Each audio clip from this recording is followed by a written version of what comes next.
పూర్తిగా అదుపు తప్పిపోయిందని చెప్పేసి వారు మాట్లాడుతున్నారు. అంటే ప్రతిపక్షాలకు మాట్లాడే అవకాశం ఎందుకు ఇస్తున్నారు మీరు? నేను ఒక్క మాట అదే చెప్తున్నాను. కొంతమంది అత్యుత్సాహం ఎవరైతే కొత్తగా ఎన్నిక కాబడినారో వాళ్ళు అత్యుత్సాహం చేసే పనుల వల్ల ప్రతిష్ట భంగం కలుగుతా ఉంది ఇక్కడ కూటమి ప్రభుత్వానికి. దాని మీద చర్యలు సీరియస్గా ఉంటాయి. అయితే శైలజానాథ్ గారు మాట్లాడిందా, బొత్స సత్యనారాయణ గారు మాట్లాడిన మాట్లాడితే మనం తీసుకోవలే. బొత్స సత్యనారాయణ గారు అసెంబ్లీ సాక్షిగా రాజశేఖర రెడ్డిని చంపింది నీ మొగుడుని చంపింది నువ్వు అని మాట్లాడి విజయం ఆ రోజు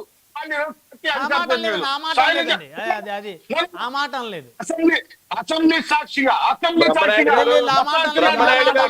బ్రహ్మనాయుడు గారు నోరు అదుపులో లేకపోతే మాట్లాడేటప్పుడు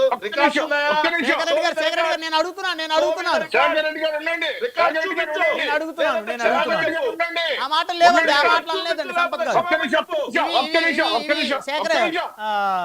సంపత్ గారు ఇవి కాంట్రవర్సీ అవుతుంది. వివాదాస్పదమైన అసలుకే మన ఎమ్మెల్యేలు వివాదాలు చిక్కుకున్నారు. వద్దండి సంపత్ గారు ఆ టాపిక్ వదిలేసేయండి.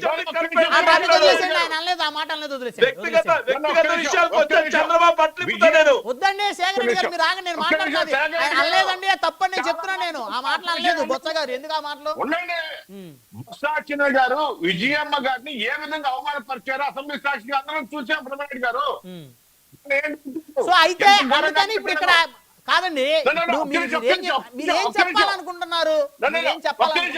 ఒక్క నిమిషం మనం శైలజానాథ్ మాట్లాడే మాటలతో మాకు అవసరం లేదు. మేము ఒకటి చెప్పాల్సుకున్నాం. ఎటువంటి పరిస్థితుల్లో ఎవరైతే తప్పు చేశారో ఉపేక్షించేది లేదు. ముఖ్యమంత్రి గారు చాలా స్పష్టంగా చెప్తున్నారు.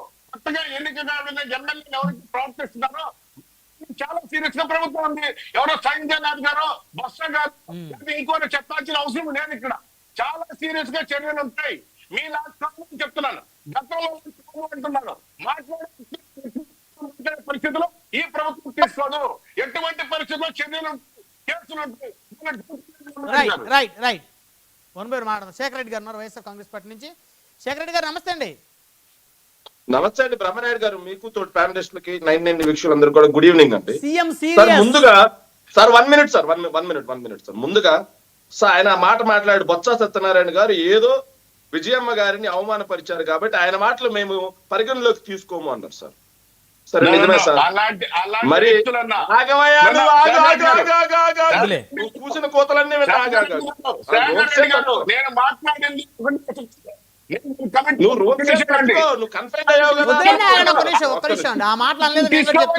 సంపత్ గారు 1 by 1 కూల్గా అన్నారు కదా.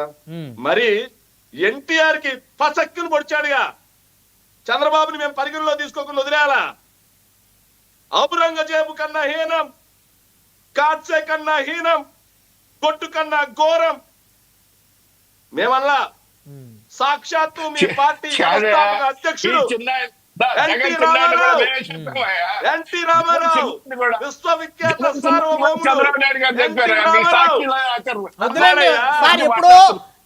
ఇప్పుడు జరిగే దాని గురించి మనం మాట్లాడుకుందాం. ఇప్పుడు జరగాల్సిన దాని గురించి మాట్లాడుకుందాం. ఎప్పుడో 40 సంవత్సరాల క్రితం 30 సంవత్సరాల క్రితం జరిగిపోయిన వాటి గురించి ఎందుకు సార్?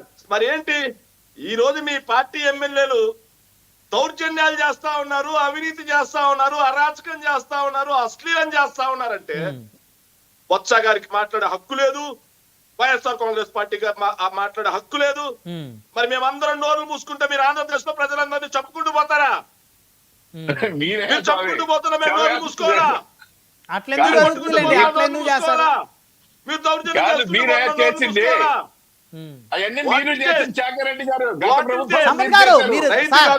సంపత్ గారు ఒక్క నిమిషం ఆగండి, వారు మాట్లాడివ్వండి. సార్ నేను మాట్లాడినప్పుడు సమయం చాలా తక్కువ. చక్కగా నలుగురు ప్యానలిస్ట్ ఉన్నారు, చర్చిద్దాం, మంచి అంశాలు చర్చిద్దాం. ఎప్పుడో 30 సంవత్సరాల క్రితం జరిగిపోయినాయో 20 సంవత్సరాల క్రితం జరిగిపోయినాయి కాదు, ఇప్పుడు జరుగుతున్నాయి, ఇప్పుడు జరగాల్సినవి, జరగబోయాయి, మనం చర్చిద్దాం ప్రజల కోసం.